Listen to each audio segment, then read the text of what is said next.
Yes, I see emingcwabeni, emishadweni, kume-memorial service, and I'm a worshipper esontweni. Music ngiqale ngimncane kakhulu. Sunday School, Alliance Church. Bekunemakhwaya asesontweni, bekude ikhwaya lebengayihambeli, bengihambela onke emakhwaya incane lapha phakathi. Akusilula kumaphambi kwabantu abaningi noma bangabayi-4, 5, akusilula. Funa ucele kuNkulunkulu, ucele indlela, ucele isithundi, ucele amandla. uNkulunkulu uyakunika amandla ofika lapha ube inkazimulo, ukhadimule. Uma ungumake abantwana bakho uyabathandazela, uthandazela impumelelo kakhulu. Funa uthandaze impumelelo yabo ila kuwe. Ngeke bayithola indzawo bayithola kuwe maye. Make lokuthandaza. Umuntu kufanele ukuthi angahlali ne-talent. Ungahlali naye, ungavumi. Ayikwende ukuthi every time mawuvuka ekuseni uthi hayi ngiyozuba ngiphi. Kuze ukuthi ngisuke from point A ngifike ku point B. Kuze ukuthi one day ngibe ku point D. Yes. Hello family, welcome to Heal, Rise and Thrive with Dr. Nhlanhla. Today we have a special guest, Umam Refilwe. She's here today to help us grow, to teach us the way and to tell us about her journey in life. Mam Refilwe, kunjani?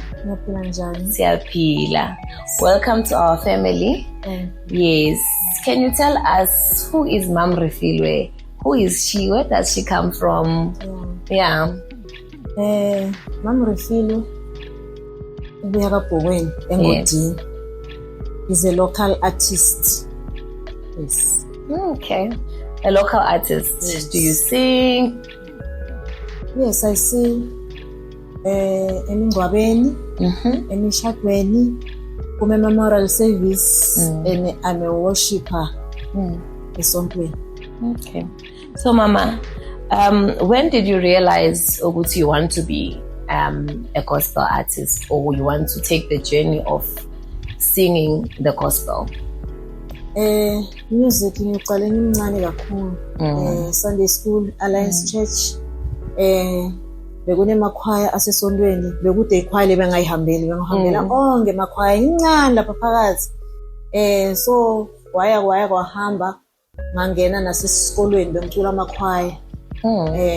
Music ngicale lapho ukubona ukuthi hayi ake ngichubeke now. So it's been part of your life for a long time. Even when I used to go to the Alliance Church, ekhaya ngibuya engodini nami. So it's nice to hear ukuthi somebody who has almost the same background in terms of Christianity is here to greet us as a family and to share their journey. So Mama, in your walks of life, how has faith shaped you? Ukholwa kwakho kukushape njani ukuthi ube ngulo muntu onguye manje? Okay. Ukholwa kwami mina ngilomuntu othule kakhulu. Abakhona ukuthi bangi-understand abantu bathi nginemona mara ungasonzela kimi uyangibona ukuthi ngingilo njani. Ngiyamthanza uNkulunkulu kakhulu ungidlulise etimeni letiningi kakhulu. Ngimile nje ngime ngenxa yakhe. So Mama, njengoba usho ukuthi God has been the center of your world and your journey. Have you ever been tested, or what has happened in your life that you felt, you know what, I am being tested? Not in a bad way, but it's a journey. So we get those tests that make us become the greater being or the greater us. Lento le kwenda ukuthi hayi uRefilwe ushape hayi ngokuthi akakandlulanga etigabeni letiso.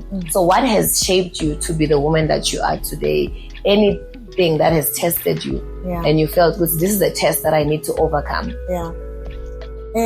Ngikhumbula ngisasesikolweni. Bengisesikolweni ngoba bekuma-holiday. Befuna ngiyobhala i-exam ku-fashion design. So babami washona ngiku-exam room. So azange ngisakhona kubuyela ngiyobhala another subject. Kwakosa ukuthi ngibuye ekhaya. Azange ngiphinde ngibuyele esikolweni. Because lo muntu bekangifundzisa sewushonile. And make akasakhona ngoba sibaningi. so i-test le ngahlangana nayo libuhlungu kakhulu le konke ngiyabona but le yema impilo yami but ngazama ukuthi ngizovuka yeah. So i-relationship yakho njengoba sesikhuluma ngapapa njengoba usho ukuthi then he passed away in that fashion. How was your relationship naye asakhona? Maybe usichazele ukuthi at what age did he demise or asishiye emhlabeni and ma circumstances that led ukuthi kufinyelele lapho? Bekungimi lo engivana napapa kakhulu bekaze anginike nickname asingimBhusmane bengalifuni lelo gama mara bekanginika lona hey yeah lesi sikhathi ngiyangive ngathi uyanginemeta kanakasekho so vele nje ukukhuluma ngaye kungilesela buhlungu ngoba bekasho asiBhusmane uyahlabela nyemuva angazangena eshawa akaphumi gezani icala nicethe yena uyagcina ngoba uyahlabela angahlala yeah so nguye kakhulu naye lo sifakile isandla kusi ngibe ku-music kakhulu yeah. That's wonderful. So when did you first realize that gospel music is the one? Because as we're growing up, just because you have liphimbo or a beautiful voice, esikolweni nakhona kuyayendeka ukuthi there's different genres in music.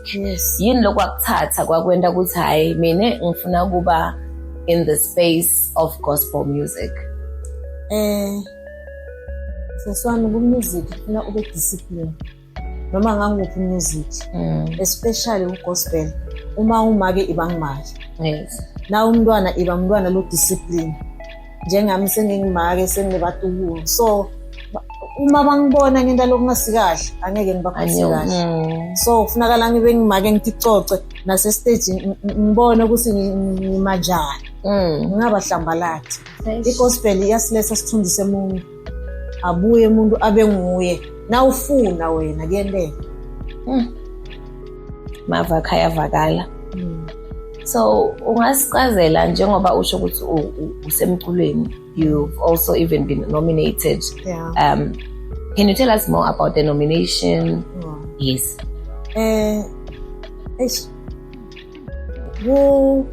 Kungenela ingoma bekuyinto nje lengisi ngiyayela nje but ngoba uma ufastile uyafasta into uyayifastela ngisema ngithola i-call kusindoda la ngathandaza ngavuka ngo4 kwaze kwashaya 6 solo ngithandaza ukuthi ngiyacela ngosi uhambe nami ungangiphoci ngiyasaba ukuphoxeka so inomeni nayo ngayithandazela ngathi ntobuya nayo noma i-award ngasayithola but inomeni ngiyelo yongithatha la ingibeke lapha.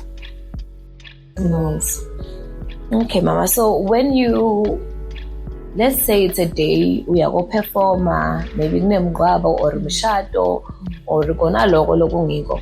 What is it that Sesrifile does to prepare herself to be in the masses, you know, to minister the gospel through music? Wenzani?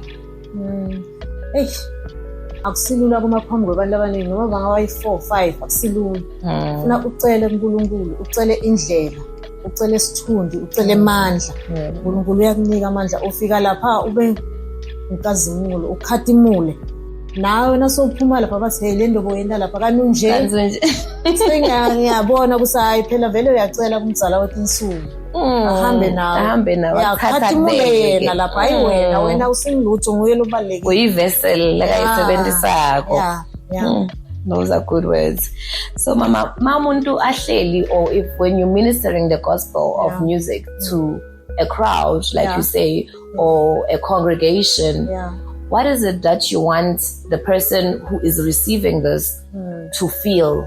Bafuna ukuthi bave ini lokusifiso sakho mawukuthi umile so umama nangu so uyayihambisa igospel yakho uyacula upha lendo lo uphiwe yona uyipha kulabanye ufuna ukuthi bafile njani? How do you want them to feel?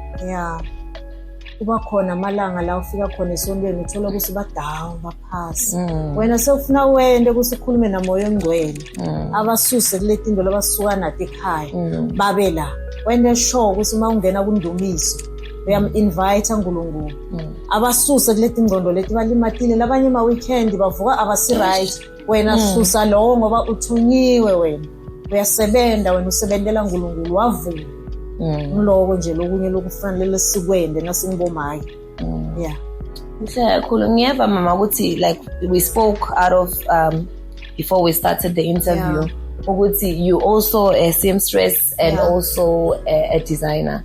How did that come about? Wafinyelela njani lapho ukuthi ube kule department leyo in art?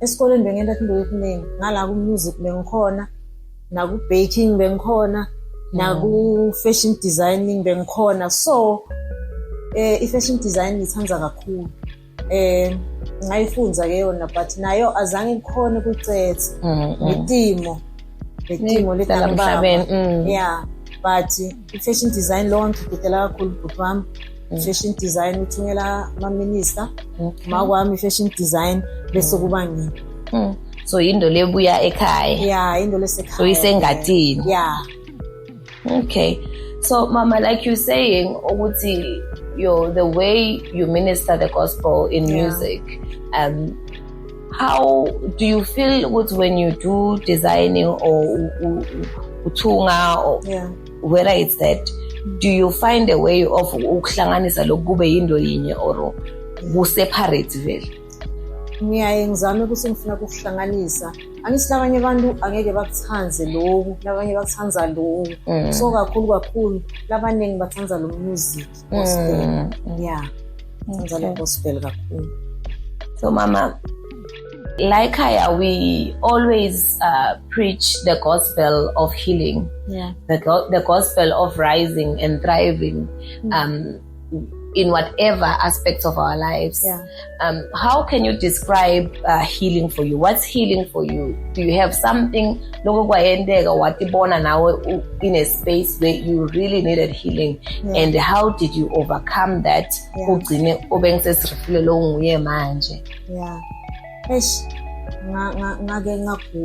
ngagula kakhulu ngathola usine-TB emathambo so lo bangakhona ukuyibona bangakhona ukuyibona ngilele phansi ngakhona lutho ngatshintsha ngisho nekhala nganyama ngangabonakala umntwana wangisaba wasaba nokutakini so ukuphila kwami wafika lisi uma ungavuma la konke kudlula wangikhani konke ngidlula ngathi manje isibhedlela bayibamba sehlule bodoctor bayibamba ngala emhlanje athola usine-TB nganasi treatment ngaba right namhla ngiso your life is a testimony sometimes as people that are ministering whether it's the word through music or with you with the gospel that you're preaching to people through your voice we tend to be healers of other people but how is it what are your ways that you use when you are broken yourself, how does this really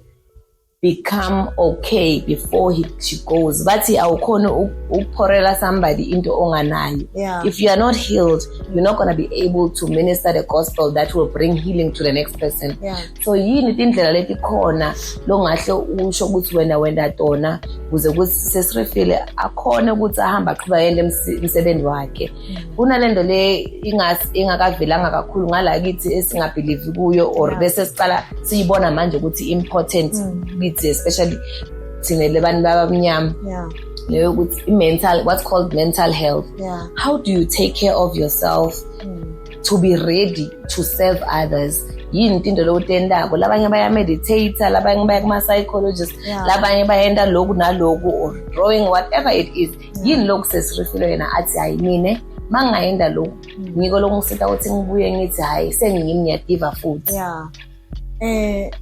ngiye ngithi mangifika siyakuthandaza eclinic Wednesday ekseni ngo6 umbone umuntu ukuthi lo muntu ustressa sifo and masimstressa lesifo vele akasafuni ukuvala ukuthi default but ngiyachamuka ngithi uyangibona mina uyangibona mina njani ngikhiphe konke emakhadi ngikhiphe konke treatment ngithi yabona mina ngidlulile lapho khona so ngilalelile konke lokubakushoko ngayenda konke lokhu bekungasilula but itshela ukuthi ngiyalubukane nalendo le don't ngisabuyele emuva.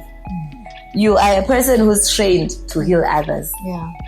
mina ngifuna lokwakho ukuthi wena uhilwa ngibani, who's your support structure? Okay. Do you have a support structure? Yini lokhu kwenda ube grounded ukuthi hayi mina mase ngiqedile kuserve the other people, where am I gonna go in order for myself to find ukutlineka, ukuthi ngiphinde ngibuye nginemandla lamakhulu ukuze ukuthi ngikhone ukuchubeka kule journey engiyenda kulesiphiwo lengimeke kuso. Ngibani lokusekelako, yini lokukusitako, whether is bantwana, ifamily, ngona lokho, i-community at large, how do they bring to you, what is it that they bring to you, and wenda njani kuze ukuthi ukureceive lokho, ngoba nawe you are important. We must not forget ukuthi yes, you've conquered, yes, you've went through this and this, and you came out high, but there's days where you feel ukuthi hayi nami ngathi sekuyaceka. Yini lokukhona lokumike lokusita ukuthi uqhubeke kule journey le? Qiniso. Makwami semdala kakhulu, mara uma ufika kuye ukhala ngendolo so akakuhluki, uhlala nawe phansi athi ngoba vele sofikile akwendeke so tshela uNkulunkulu ukuthi wena ufunani ukunika. Ungakhuluma into letiningi, mtshele ukuthi ufunani uNkulunkulu. Makwami usupporta kakhulu ku-music, even i-EP yami yokuqala ngibhalelwe nguye, uhamba nathi. Sekamdala nje wayibhala. That's nice. Ngibhalela siyabonga ukuthi usakhona and usakhona ukupha leyo lokuthobeka ukuthi uyabona mangukuthi umuntu ulimele nesilonda uthathe ivasi lapho uyifake emandini lashisako bese uyathoba umuntu. Sibonga ukuthi usasekhona ukuthi uyakupha lokho ngoba nawe you need it. Kakhulu like la emhlabeni siyadzingana. So sithemba ukuthi uNkulunkulu tomgcina ukuthi aqhubeke akubone lo achievako nako konke lokho. So Mom Refilwe, bakhona abantwana ekhaya, how is your life? What's your structure? Unabani? Bakhona abantwana. Lo ntombatana una 16, enda grade 11, lo mfana una 30 something lapho uya 70 bank eCapitec. Okay. Bayi-2 kuphela. Bayi-2. Ngibo labangisupporta kakhulu. Kuthini ma ubabona nje, ubabona ukuthi bakhulile laba khona khona and bamile. Kuthini kuwe njengamanga uva yini lokuva uma ubabona baphumelela? Ngiva kujabula ngoba uma ungimake abantwana bakho uthandazela impumelelo kakhulu. Ufuna uthandaze impumelelo yabo ila kuwe. Ngeke bayithola bayithola kuwe make lokuthandaza. So mama, njengoba sowushilo ukuthi usebukholweni, inkolo ingamsita kanjani umuntu in terms of ukuthi khona abantu labadidawuthako, umbona umuntu ukuthi hayi i-potential ikhona, kodwa the problem is that there is no akakhona ukuphuma kuloku didawutha. What is it lokukhona lo that you can advise bantu ukuthi ma utibona udawutha mara usenkolweni ngilokhu lokufanele ukwende? Lesinye isikhathi uyadinikela umsebenzele uNkulunkulu, akusilula. Uyadinikela umsebenzele uNkulunkulu ene umcele, ma umcela utokunika lo lokufunako. Bakhona laba labathi dawuthako ubasi mina sengimani ngiyayi esonweni, esonweni awufika uhlale wenda something. Now ufila ukuthi ungene ku-worship team uyabacela ngicela ngene, leso siphiwo sakho sitokucubuka lapho. Uma kunelikhishi esontweni uyacela ukuthi ngicela ngena la ekhishini, leso siphiwo sakho sitokucubuka la ekhishini ukuthi hey make zibana ngafika likhishi uyalibamba akasiphi. Manje siyadidawutha ngokuthi batothini batongihleka, vele batohlala bahleka mara wena shona phambili ungayemuva. Those are wise words. Mom Refilwe, ufuna ukuthi watiwe ukuthi ushiya ilegacy yiphi makungukuthi kuyayendeka, ma ungasho njengoba usanathi usita abantu kunkolo yabo, usita abantu, uyasho ukuthi your ministry goes beyond, it goes to the clinics to motivate labanye abantu ukuthi nabo impilo bangayithola ibe khona. What legacy do you want to leave behind? Makuthi umuntu wakukhumbula akucabanga ngaseSirifile ungishiyele lokho. Lengakusho kuncane kakhulu. Hlala kuNkulunkulu na ungumali. Ungasuka. Ngoba ungasuka isukile naye. Hlala kuNkulunkulu. Umkhalele, ungamkhaleli uyakuva. Ukhale cobo. Mina bengasho ukuthi ngizofika la. Bengibona umuntu losaba, bengisaba vele. Ya kodwa ngoba nathi wangibona kusaye ngathi ngiyasaba wangikhipha lapha. Wangiletha. Leya self doubt lesikhuluma ngayo. Ya angendisa ama podcast ngisaba. Ngifonele ngithe ngiphinze ngene ama podcast angangihluphi. Ungahambi ndoda lapho kuwe ngokutshela uSikondeka 1 2 3. So nami nje mangimbona lapha ku TV ngiyasho lo ngiyamati lo. Wangithatha la wangibeka la. Yeah. So kahle sibantu emphakathini, it's very important to hold each other. Sibambane. Noma na udzinga lisito ungahlali ube wedwa. Uhamba uphume. Noma nawe sowulithole lelo sito ungaligodli. Utshele labanye kuse niketa labanye. Hayi number sama so. Yenda so. So ungaqhubeka uphumelele. Siyabonga kakhulu mama. As a family we've got this game that we play. We call it the fun round. It's quick fire. I'm just going to ask a couple of things. Actually, I'm going to give you 2 options and then you tell me which one do you prefer. Then if you want to expand on it, you can expand on it. The first one is morning or night? Night. You like night? So you're not a morning person? Nah. Why you tanda entambama? Entambama kahle seku quiet. Yes. Sekunesikhathi so kwenda konke ngilalela music. Yes. Ngibhala ingoma ngiyadraft ama design ami ngiyakhatha akekho lo tongibida ngoba ungazungibide kuba nemuntu lokokotako. I get it.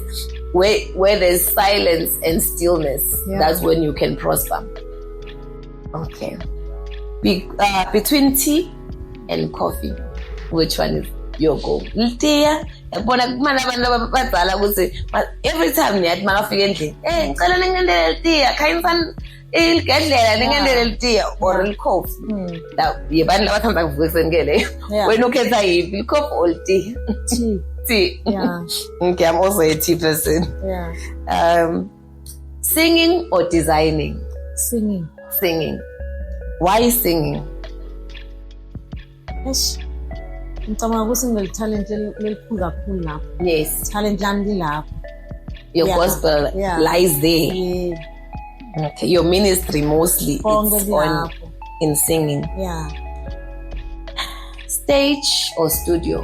When you are live or uvalelekile, uduke space labathi cut uyaphinda, or it's one go. If you are in worship mode, we are worshiping.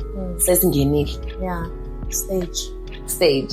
You want to feel the people, the presence. Ungene moyeni. Hayi lengathi ngiyayibona ngiyakuzokhetha yini. Heels or sneakers? Heels. I always wear heels. All the time. Always wear heels. Now I prefer heels. Okay. Prayer or worshiping music? It's a difficult one, this one. Ngayiphendula kayi-2 mara i-1. Yes. Worship. Ngiyawoshipa ngiphinde ngithandaze khona ngale worship. Yes. Uhlotshona ngithandaza kanti uyawoshipa. Okay, that's good. So sesirefile uthanda ekhaya noma ukutravela hamba ye somewhere la kungekho lapho ekhaya? Home or travel? Ngophendula kayi-2 nalapho mara ku-question le-1. Okay. Ngiyathanda ukutravela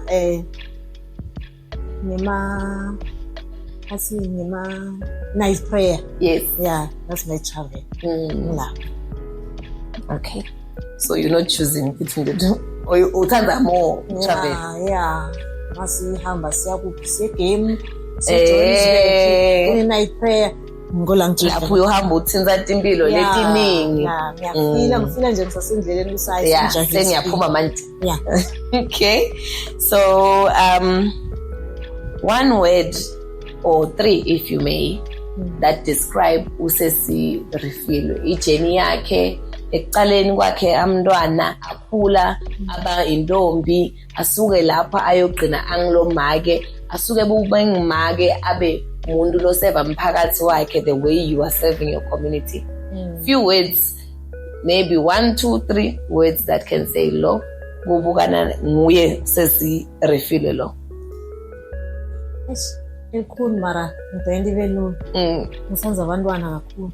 So children abantwana lapha baze bangibuze basiwakho ukungisa lokho. Hey, ngisenza abantwana ngisenza nokuhlala ngingedwa kakhulu. Sibenzisa ingcono. Reflecting. Yeah. Ngisenza nokuhlabela ke. Noma ungalahleka usimini kama ukwadi. Noma ngengoma. Yeah, bathi abanye basitoma ke lo uyagula yini wayaqala kunomsindo. Base na chem uyathanza kuhlala. Noma ungadi uthola ukuthi uyadicwela ingoma you don't know who you touching. Wendo umuntu uthi shanelela libala kanzi nemuntu olalele aceda thobeke ngogogo lenhlala la estradini nokuthi masenhlabela vule likhethini akhiphe lenhloka lalela. Sengiyabona ukuthi iyangena nakagula ngiyabona ukuthi nakagula ndobona ukuthi namhlupha akasiright nakakhona right ndobona ukuthi avule likhethini bese uvula lifastela.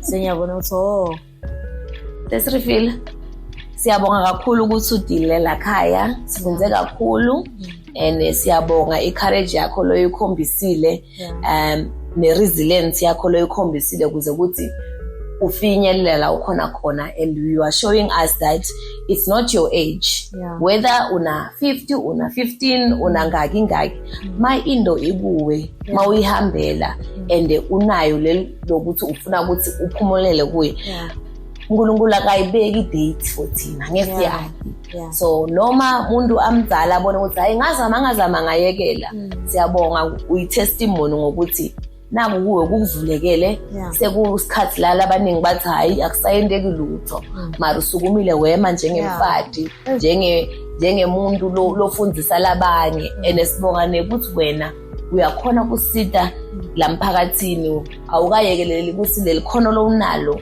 ulikhiphe uligodle.